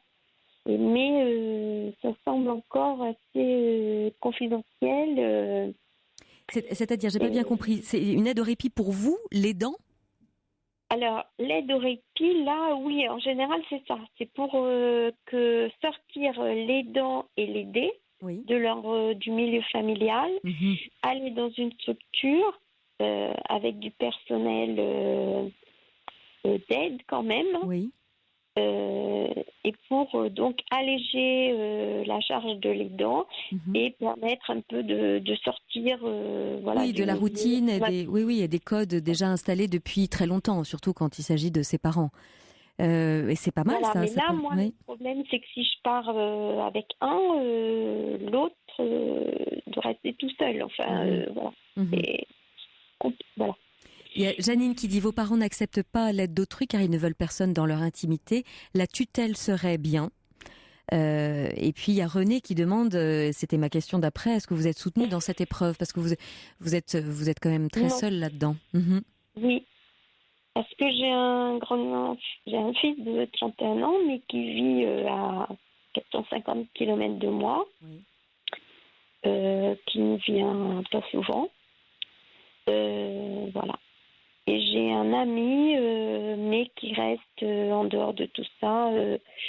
Disons que notre relation se cantonne. On n'a pas d'interférence avec nos familles, on va dire comme ça. Oui. Vous êtes rencontrés à l'âge adulte et voilà, ce sont vos parents. Vous gérez de votre côté et lui, visiblement, est moins soutien. Oui, d'autant plus, tiraillé entre mes déplacements chez mon fils, chez mes parents, chez mon amoureux, entre guillemets. Enfin, voilà. Donc, là, parfois, j'ai envie de tout arrêter, quoi. Enfin, voilà. Oui, je comprends, vous avez vraiment besoin de soutien. Il y a un autre message qui nous dit « J'ai remis le permis de conduire de mon père à la police qui a fait le nécessaire et m'a remercié pour mon civisme. » Vous voyez, oui, je sais qu'il y en a qui font un peu des faux venant de la préfecture pour dire de rendre le permis. C'est vrai que ce serait intéressant d'aller regarder toute la situation et c'est Doumé qui vient d'envoyer un message et qui a peut-être une solution qui dit « Allez voir peut-être une assistante sociale spécialisée en gériatrie, ce serait intéressant. » Comme ça, qui pourrait vraiment reprendre toute la situation globale et qui pourrait voir vraiment comment vous aider pour du répit pour vous, de l'aide dans tout ce qui est soins infirmiers, repas, et puis voir en effet quelle est l'issue derrière pour vos parents. Voilà, parce qu'à un moment, quand il y a eu une hospitalisation de ma maman, il y avait une assistante sociale de sa mutuelle qui était intervenue et qui a été très efficace. Bon, maintenant, c'est plutôt le service d'aide à domicile du Conseil général qui y intervient. Mais c'est vrai que j'ai pas vraiment affaire à une assistante sociale. Et même pour vous, j'ai envie de dire en termes d'accompagnement thérapeutique, est-ce que vous avez entamé un travail pour vous aider à vous accompagner dans ce qui se profile, parce que c'est le tout début. Quelqu'un de disponible. Un thérapeute de disponible? Oui. Vous allez en trouver un. Dans quelle région êtes-vous? En Charente-Maritime. Il y a beaucoup de thérapeutes dans ce coin-là. Il y en a partout. Oui, il y en a. Je dis ça parce qu'en fait, les attentes sont parfois assez longues. Je dis, oh non, vous allez trouver quelqu'un. Peut-être en allant voir votre médecin, qui peut vous aiguiller vers quelqu'un qu'il connaîtrait. Je dis ça parce que, voilà, vous me dites que vraiment vous affrontez, vous traversez cela seul. Il n'y a pas de frères et sœurs, il n'y a pas même un compagnon qui un peu pourrait prendre le relais. Et puis surtout parce que c'est aussi un peu. Oui. Et qui sont eux aussi, qui sont plus âgés que moi et qui ont eux aussi, qui sont aussi un peu aussi des soucis, voilà. Non, je dis ça aussi, Marilyn, parce qu'en fait, pour l'instant, c'est le début. Et malheureusement, vous voyez, plus on va avancer dans le temps, plus la maladie gagnera un peu de terrain et ça peut être bien pour vous d'avoir un espace dans lequel, voilà, à titre personnel, vous pouvez aller déposer l'énervement, l'agacement que vous avez, la tristesse parfois, la charge. Vous parliez de charge mentale, elle est peut-être aussi physique, psychique, voilà, tout ce que vous avez sur les épaules en étant fille unique au milieu de deux parents vieillissants. D'accord. Ce serait bien. Ce serait bien. Je vous propose d'accueillir Marie. Marie qui nous a appelé, qui voulait réagir à votre intervention. Bonsoir Marie. Bonsoir.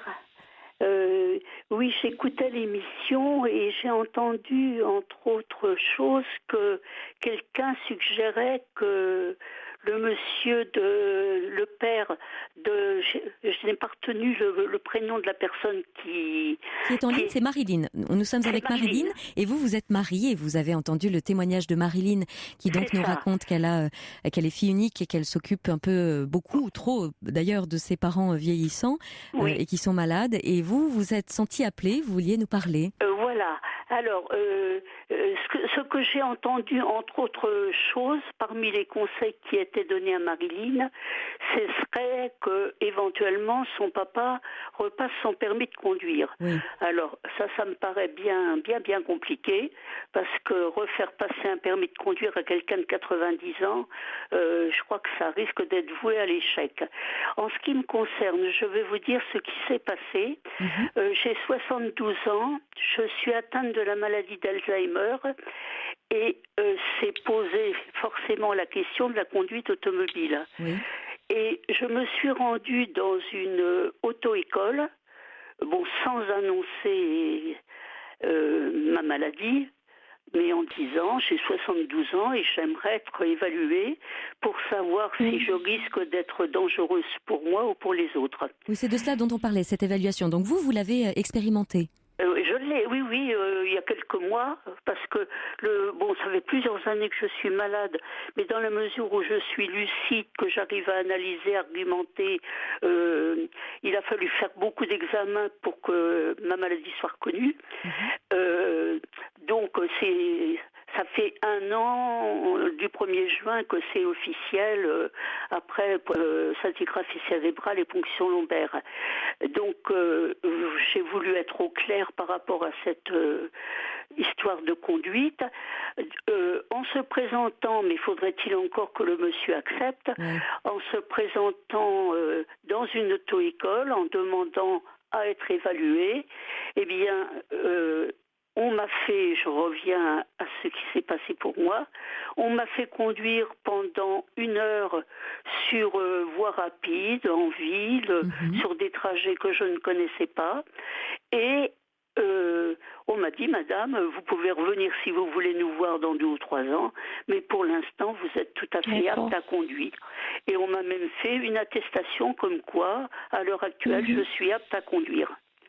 Mais c'était aussi l'avis de mon médecin et l'avis de la psychologue de France Alzheimer. Merci Marie pour votre témoignage. C'est très lucide aussi de votre part d'avoir voulu, à l'annonce de cette maladie, j'imagine qu'il y avait des symptômes, et une fois que ça a été plus clair, de se dire c'est le moment d'aller faire un petit point route entre guillemets pour voir corporellement sur mes réflexes et de vous-même, de votre propre chef, vous présenter dans l'auto-école. Bravo. Je vous remercie, mais je me suis dit que tant que j'avais suffisamment de lucidité et de capacité d'analyser, il était mieux que je fasse les démarches moi-même. De la même façon, je me suis inscrite en maison de retraite possédant une une structure fermée. Oui. Parce que je sais qu'un jour, pas forcément, mais il y a quand même de grands risques que je sois obligée d'être sécurisée, parce que je risque de me sauver, je risque de poser des actes qui me mettraient en danger. Donc j'ai rédigé mes comment appelle-t-on ça Mais vos souhaits, vos vœux? Mes vœux pour ma fin de vie. J'ai donné un exemplaire à mon médecin traitant. Puisque je suis pour l'instant en capacité de faire toutes ces choses, je me dis que ça va décharger considérablement mes enfants le jour où je ne pourrai plus. Clairvoyance. Comment? Quelle clairvoyance, quelle lucidité. Oui, de votre part. Je trouve que je pense que c'est une chance. C'est une chance. Même l'angoisse était plus grande avant que le diagnostic ne soit vraiment posé. Parce que même les neurologues, en m'entendant, d'autant plus que les tests étaient plutôt bons, on ne me croyait pas. On pensait que j'avais peut-être un problème psychologique ou psychiatrique. Après tout... toutes ces choses éliminées, je dirais, bon, il est resté le scanner, IRM, scintigraphie cérébrale. Là, c'est devenu évident que chez la maladie d'Alzheimer, et aussi ponction lombaire pour savoir de quel type il s'agit. Et il s'avère que j'ai une double pathologie. C'est ça qui est d'autant plus étonnant, puisque je suis atteinte au niveau des hippocampes et la zone frontale, bon, c'est ce qui est le plus ennuyeux. Vous avez de la famille, Marie ? Oui, j'ai 3 enfants, mais qui ne sont pas proches géographiquement. Et vous les avez tenus informés de vos démarches ? Oui, je les ai tenus informés après avoir hésité, parce que je me suis dit que ça allait les perturber. Perturbés ou soulagés, rassurés en tout cas, sachant que... Non, parce qu'ils ne s'étaient pas rendus compte. Ah oui, pour eux ça a été un... oui. Bon, ils ont accusé le coup forcément. Oui, c'est ça, forcément, ça a rendu tout cela très concret. Une de mes filles m'a accompagnée, parce que ça je redoutais beaucoup, pour la ponction lombaire, et en fait ça s'est très très bien passé. Vraiment, si ça peut rassurer, mais tout dépend comment c'est fait, je crois, vraiment je n'ai rien senti. Mais une de mes filles m'a accompagnée, et la même m'a accompagnée 2 ou 3 mois après, parce que c'est assez long pour obtenir les résultats. Pour rencontre au CHU avec la neurologue, pour avoir le diagnostic ferme et clair, quoi. Mais je pense que l'idée, si on revient au papa de Marilyn, l'idée... Alors en fait aussi... Excusez-moi. En fait aussi, ce qui se passe, c'est que ma maman a eu son permis dans les années 60. Elle conduisait. Et en fait... attendez, vous êtes Marilyn ou Anne ? Non, c'est Marilyn qui vous parle, qui vous raconte bonjour, pour le permis. Et Oui. comme, en fait, les réflexions de mon père, qui lui ne lui a pas fait confiance, et qui peu à peu lui a un petit peu empêché de conduire. Oui. Une source de conflit, parce que évidemment ma maman est très énervée de cette impossibilité qu'elle a eue de conduire, et c'est elle, par exemple, elle me dit bien qu'elle va aller voir à l'auto-école pour prendre les... Voilà. Mais dans le cas de vos parents, ça serait peut-être la solution que votre maman reprenne quelques leçons puisqu'elle a déjà son permis, pour être assez à l'aise et qu'elle ne se mette pas en danger. Et ça leur permettrait de continuer à circuler en voiture, puisqu'elle elle est, si j'ai bien compris, nettement plus jeune. Oui, elle a 8 ans de moins, oui. Oui, c'est ça, oui. Mais elle est plus, niveau cognition, perturbée, parfois. Je n'ai pas compris. Qu'est-ce qui elle est beaucoup plus instable, nerveusement, etc. Ah oui. Alors après, c'est ça. Oui, c'est ça. Là, c'est peut-être aussi, et encore, le médecin qui pourrait donner un avis pour votre maman. Je trouve ça très beau, en tout cas, que vous parliez toutes les deux, parce que vous avez vraiment 2 situations totalement à l'opposé. On a d'un côté Marilyn, qui, elle, se rend compte de beaucoup de choses auprès de ses parents et qui essaye de leur renvoyer un miroir de réalité pour vraiment leur dire qu'il faut bouger, qu'il faut en tout cas prendre des décisions, quelles qu'elles soient. Pardon ? Que eux refusent. Et de l'autre côté... Ils se plaindre, mais quand on propose des solutions, comme ça ne va pas. Ça ne va pas quand même. J'ai une autre idée qui me vient à l'esprit pour Marilyn, parce que je fréquente beaucoup toutes les réunions de France Alzheimer, que ce soit réunion entre malades, que ce soit réunion avec les aidants, et réunion ouverte à à tout le monde, à tous les gens qui sont pas forcément confrontés à la maladie d'Alzheimer, mais confrontés à cette situation des dents qui est très très très difficile. Et là, peut-être que Marilyn pourrait entendre des réactions et des conseils pour contourner la difficulté par rapport à des parents qui refusent une aide, savoir comment les approcher. Il y a beaucoup de gens aux réunions auxquelles je participe qui viennent pour écouter le témoignage des autres. Et se faire aider. Oui, tout à fait. Vous avez raison, Marie.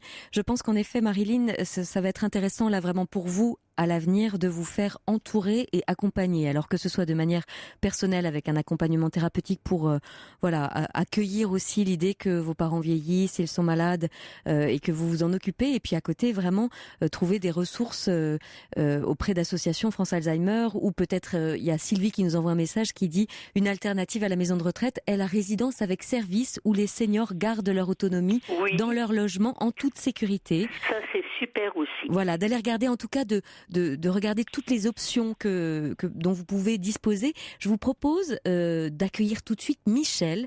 Michel qui dit qu'il a rencontré les mêmes difficultés avec ses parents. Bonsoir Michel. Oui, bonsoir. Bonsoir. Bonsoir à vous tous, bonsoir. vous toutes. Oui, mon père avait 85 ans quand il avait eu la maladie d'Alzheimer, diagnostiquée. Au départ, on voyait ça comme de l'étourdissement, puis comme il était toujours étourdi, puis au fil du temps, on a pu mesurer le degré de dépendance et le degré de vis-à-vis de la maladie en faisant venir un gérontologue, gériatre.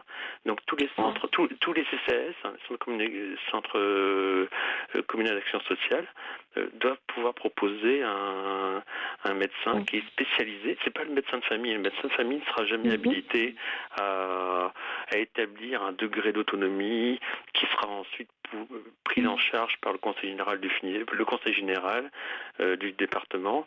Il faut faire appel à un médecin spécialiste. C'est le médecin de famille, lui, il peut vous en indiquer, comme le CCAS.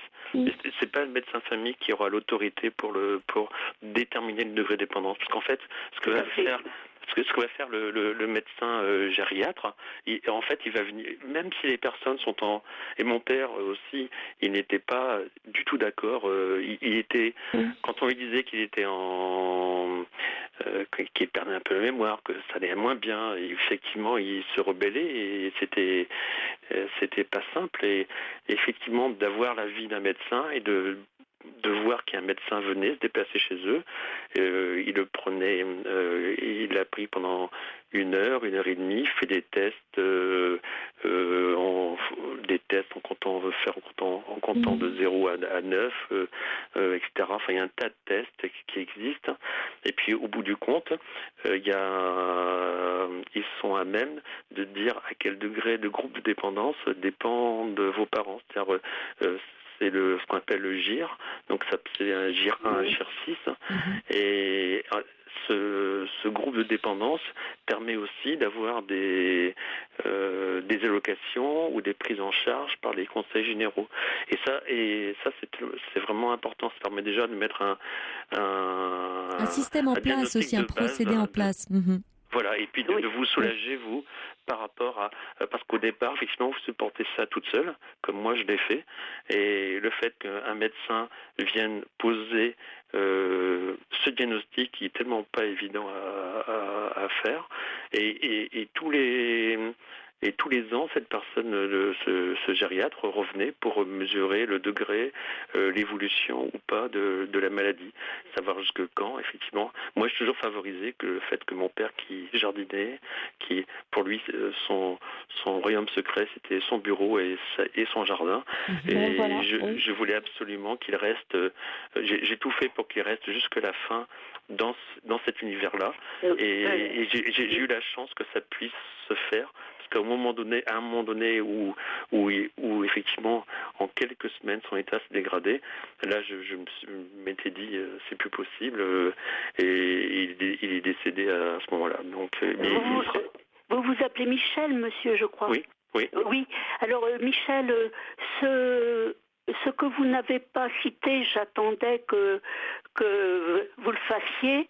Est-ce que votre père a bénéficié aussi de l'aide de l'UDAMAD? Non, je ne connais pas. Non. Alors, ça c'est même moi ça m'a été proposé même simplement par mon médecin généraliste, médecin traitant qui a tout mon dossier puisque le CHU a transmis tous les résultats neurologiques. Eh bien, je bénéficie de tous les ans.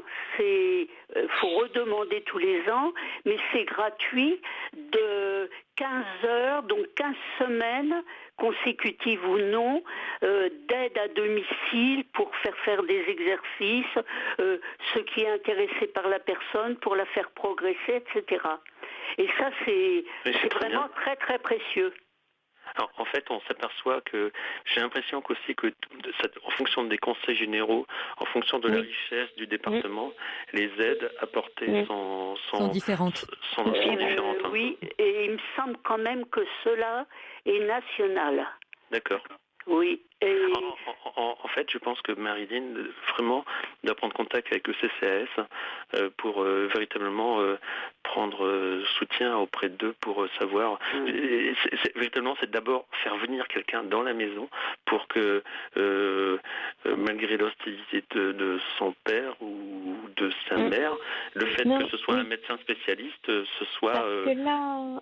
Oui, il y a bien une personne qui est venue du Conseil général pour faire le diagnostic pour le groupe de dépendance, le degré de oui, l'APA, là, le fameux GIR. Voilà, mais je pense pas qu'elle soit médecin. Oui, qu'il y ait eu de suite.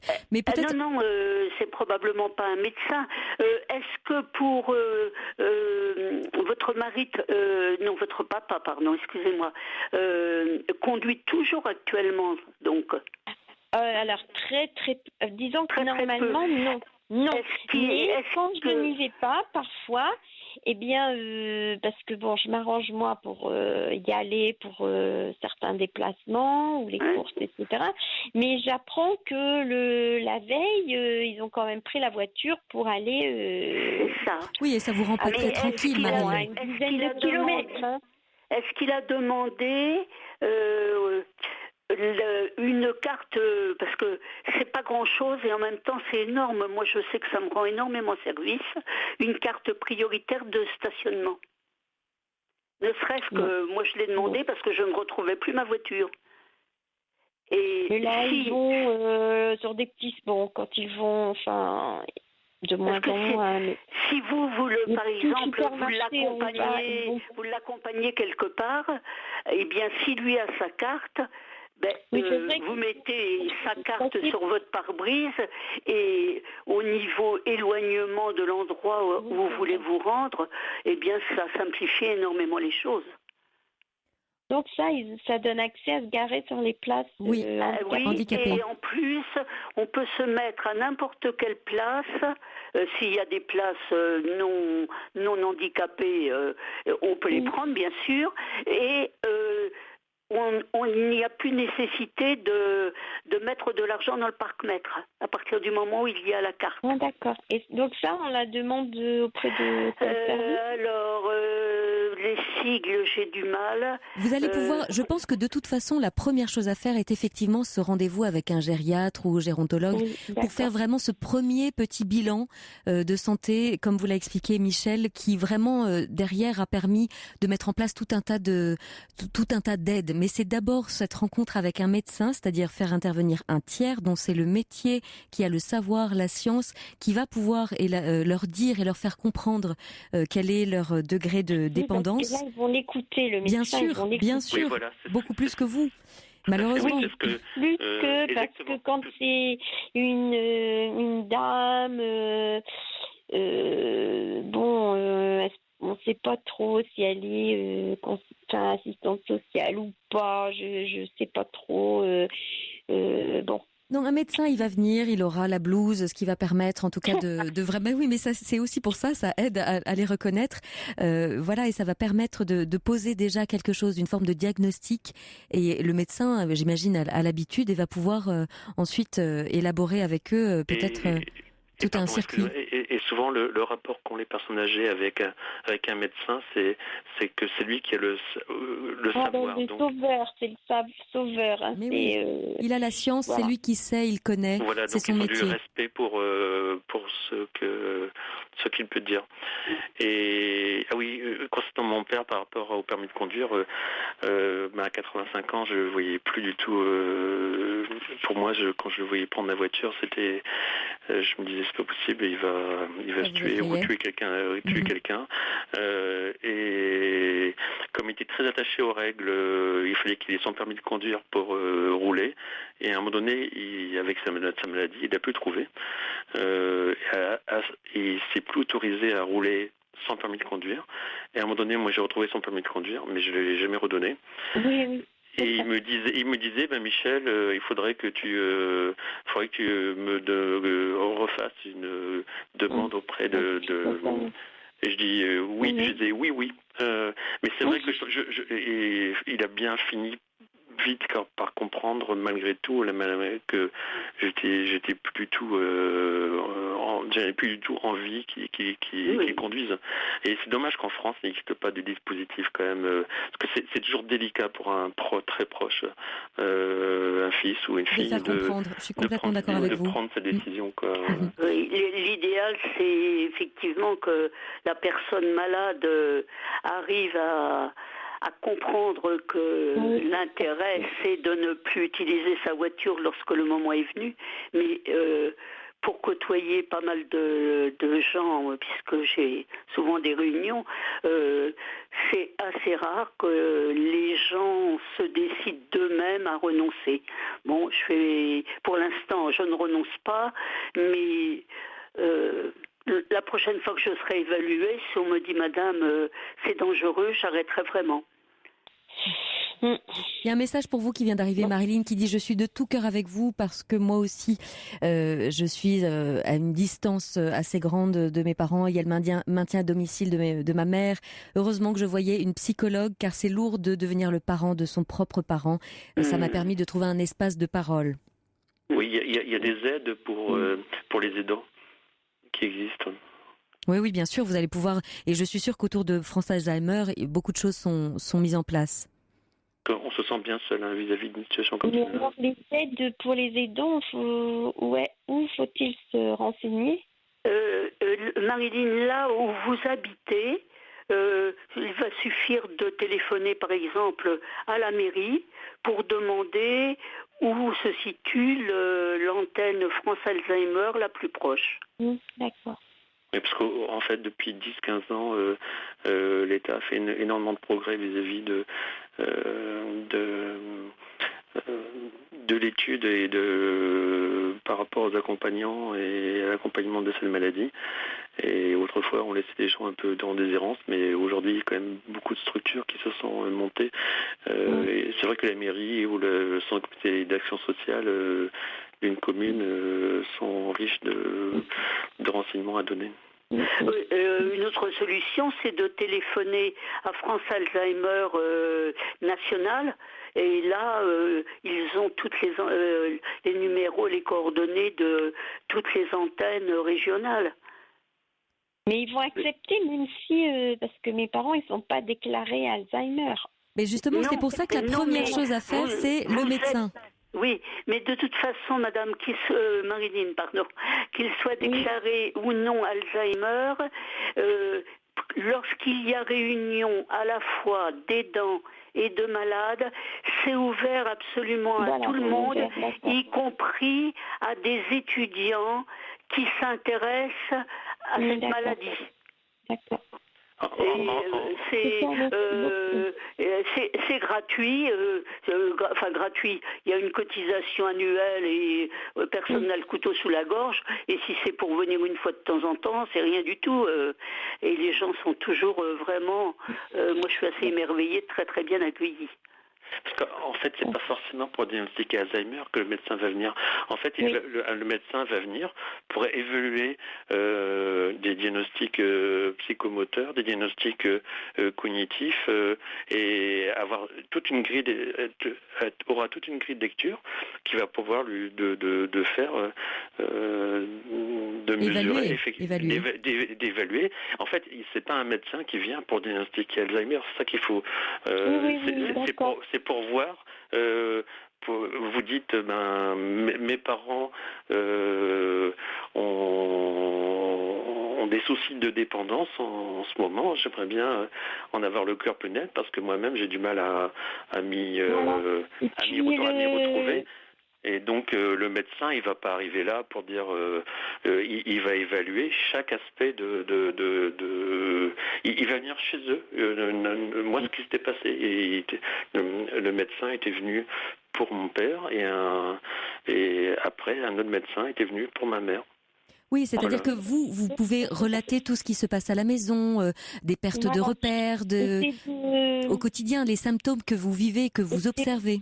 De prévoir, dans le futur, parce que eux là, par exemple, je vois la personne du conseil général. Bon, elle avait prévu tant de passages pour la toilette, par exemple, ou l'habillage. Bon, mais eux, elle avait, je pense, anticipé, mais eux, comme au moment de donner là. Ils n'avaient pas besoin de temps de présence. Ils ont refusé ce nombre-là. Ils ont pris moins d'interventions. Alors que, 2 mois après, voilà, il faut plus d'intervention, et donc moi je suis malvenue de redemander, de revenir, c'est... Oui, je comprends. Ah non, mais il faut, dans la mesure où, que ce soit Alzheimer ou une autre dépendance, dans la mesure où ce sont des maladies évolutives, il ne faut pas hésiter à redemander.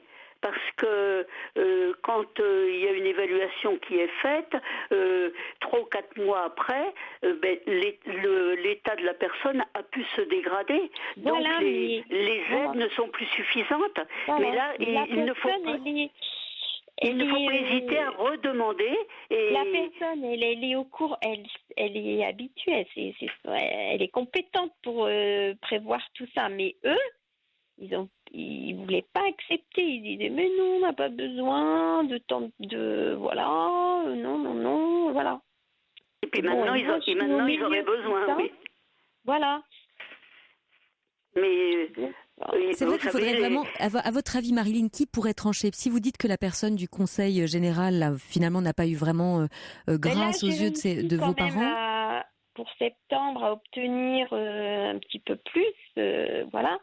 Mais bon, là, c'est vrai que si je fais venir Parce qu'en fait, surtout, cette situation-là vous a mise dans celle de repasser derrière leurs paroles. Et donc, forcément, eux se sentent dépréciés, dévalorisés, que leur fille... Oui, et puis c'est pas la première fois. Évidemment. C'est récurrent, des situations récurrentes, que ce soit pour tout, pour... C'est vrai que le médecin, et mine de rien, l'habit du médecin, la blouse blanche du médecin qui dit quelque chose et qui arrive avec vraiment une grille d'évaluation, ça pourrait peut-être ouvrir la porte à un dialogue, un discours derrière. Alors pour obtenir tout ça, tout à l'heure je disais, c'est confus dans mon esprit, je ne me souviens plus du sigle, c'est la MDPH, Maison départementale mais ça, c'est le handicap, en fait, il faut qu'il soit reconnu. Mais c'est à partir de ce dossier-là qui est rempli pour une partie par le médecin, le gériatre, et une autre partie qui est remplie par la personne si elle est en mesure de le faire ou sa famille, que les choses se mettent en route. D'accord. Parce que ça, jamais le médecin généraliste m'a parlé de solliciter la MDPH et de les passer. Oui, mais toutes ces informations, excusez-moi d'y revenir, j'ai pas d'action dans l'affaire, mais moi je les ai collectées par France Alzheimer. Ouais, vous dites que vraiment ils font très bien leur travail et en termes d'information, d'écoute et d'aide, Marie. Bon. Ah oui, c'est vraiment... Et il y a beaucoup de bénévoles. Bon, les bénévoles sont quasiment tous ou sont encore concernés ou ont été concernés pour un de leurs proches. Donc ils savent de quoi ils parlent. Ils ont traversé cette expérience-là. Voilà. Alors que ce soit pour les problèmes, les questions administratives, comment les résoudre, à qui s'adresser pour obtenir les aides les plus ajustées, et aussi sur le plan moral pour les aidants qui s'épuisent et quelquefois qui craquent avant les... Ils sont là. Je voudrais vraiment vous remercier du fond du cœur, Marie et Michel, d'être venus à la rescousse de Marilyn. Vous êtes vraiment la raison pour laquelle cette émission est absolument magique, la Libre Antenne. C'est ça, vraiment cette entraide, ce lien qui se tisse entre chaque auditeur, ces résonances que les uns les autres nous pouvons vivre par rapport à des expériences de vie. Merci infiniment d'avoir décroché votre téléphone et de nous avoir appelé au 39 21. Et Marilyn, on vous souhaite courage dans toutes ces démarches. Merci beaucoup. Ça m'a clarifié dans l'ordre. Il y a beaucoup d'options qui se sont ouvertes à vous ce soir. Voilà. Bon courage. Ça m'a permis de prendre un peu de recul par rapport à l'affect aussi. Et pensez à vous, c'est ça. Pensez à vous pour bien vous faire accompagner aussi dans tout cela. On vous souhaite plein de courage et on vous embrasse. Merci beaucoup. Au revoir.